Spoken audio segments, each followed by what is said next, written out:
Исключить чехарду в органах власти, раздавая полномочия и передавая законы от президента вниз, потребовал Александр Лукашенко 25 февраля во время встречи с председателем Совета Республики Национального собрания Беларуси Натальей Качановой.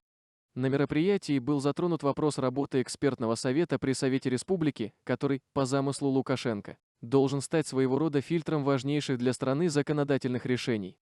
Чтобы мы, так сказать, раздавая полномочия и передавая от президента вниз, не устроили чехарду в органах власти и управления. А чехарда, может быть, это самое опасное со стороны законов, которые мы принимаем. Поэтому очень важно, чтобы эту систему не нарушили. И этому должен служить прежде всего экспертный совет. При этом политик подчеркнул, надо, чтобы власть была властью. Потому что требовать будет не с кого. Как мы будем исполнительскую дисциплину отлаживать в стране, если у нас не будет нормально функционировать вертикаль власти, которую мы можем сами разрушить законами? Поэтому это очень важный вопрос, подчеркнул политик.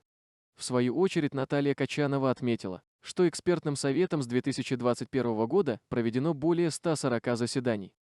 Мы рассматриваем все законопроекты и указы, которые кладут на стол нам, а дальше идут на подпись вам, отметила Наталья Качанова. По ее словам, лишь немногим более четверти рассматриваемых документов остаются без замечаний и предложений со стороны экспертного совета.